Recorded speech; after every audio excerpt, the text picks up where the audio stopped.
On behalf of the General Assembly, I have the honor to welcome His Excellency Paul Kagame, President of the Republic of Rwanda, and to invite him to address the Assembly. Excellency Denis Francis, President of the General Assembly, Excellency Secretary General Antonio Guterres, Excellencies, Heads of State and Government, distinguished ladies and gentlemen. This year, the World Health Organization declared that the COVID pandemic is no longer a global health emergency. Recovery is well underway, but unfortunately, the starting line was not the same for all of us across different regions. This year's SDG Summit has once again raised the alarm about slow pace of SDG implementation, and I commend the Secretary General for the sharp focus he is bringing to this issue. Developing countries are constrained by a debt crisis, including higher costs of borrowing. This is causing economic disparities to widen and slowing down our collective progress towards the sustainable development goals.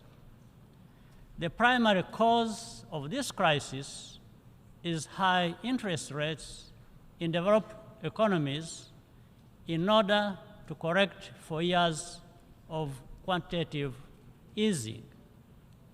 At the same time, developing countries face exaggerated risk premiums for both currency and political risk, which are simply unjustified. We need serious cooperation to address this.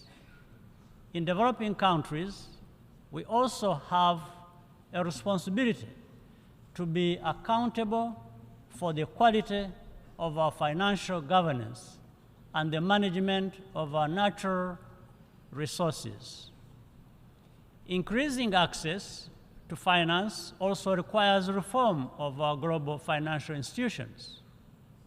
In this regard, we welcome the proposals of the Bridgetown Initiative, as well as the Paris Summit for a new global financing pact.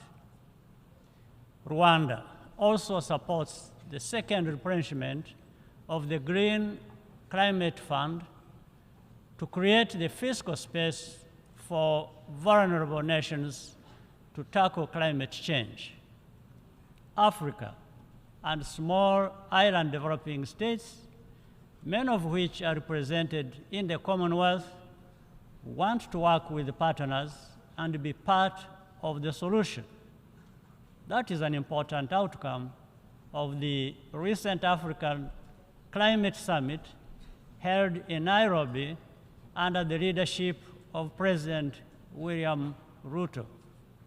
However, we must not only cool down on climate, we must also cool down on conflict.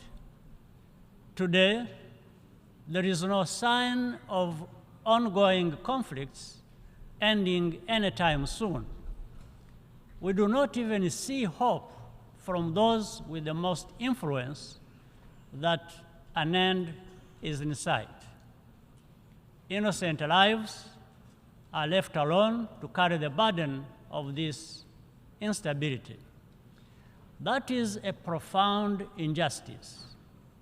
The migration crisis is a case in point.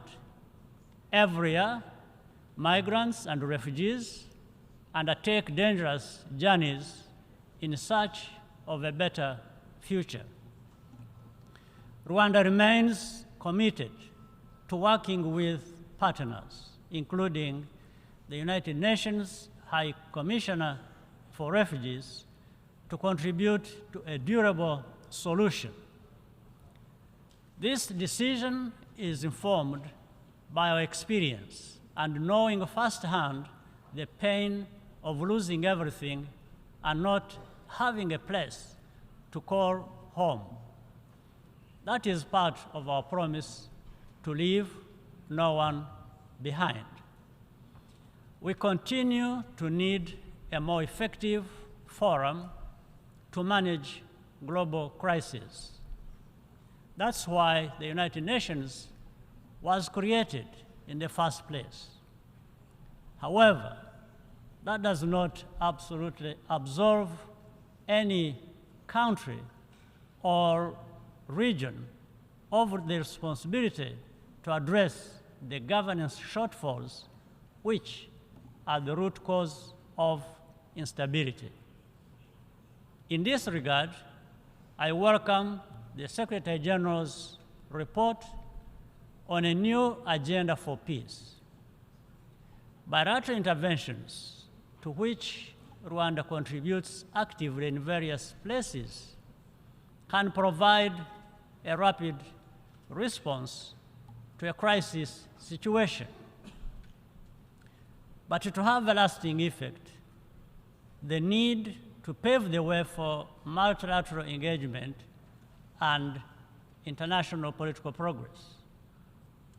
No matter the amount of troops deployed, the mindset should be to get results which serve the interests of the people on the ground. Paying lip service to peace and getting lost in process and formalities only serves to confirm the selective attention of some in the international community. We still have a long way to go. Africa urgently needs to be fully represented in bodies where decisions concerning our future are made.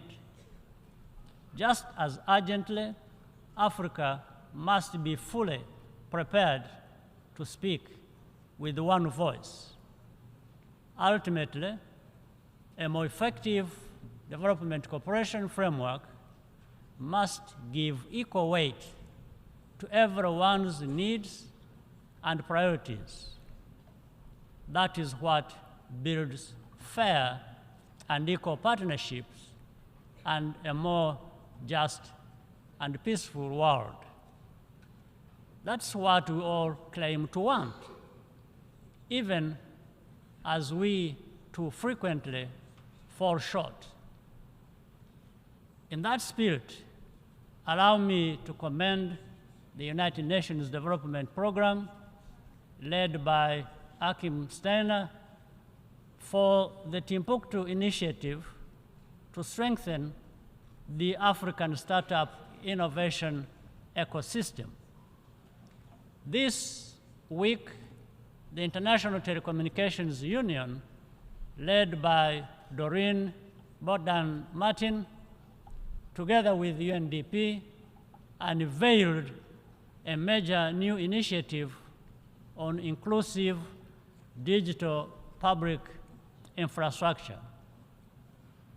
Rwanda is very happy to be associated with these efforts, which show the United Nations at its best. For Rwanda, the source of our solidarity comes from our commitment to never allowing a repetition of the tragedy that was inflicted on us nearly 30 years ago. We continue to remain grateful to all who have accompanied us on our journey as we plan to commemorate the genocide against the Tutsi for the 30th time in April 2024. To conclude, I look forward to welcoming leaders at the third United Nations Conference on landlocked developing countries, which Rwanda will host in June 2024. I thank you for your kind attention.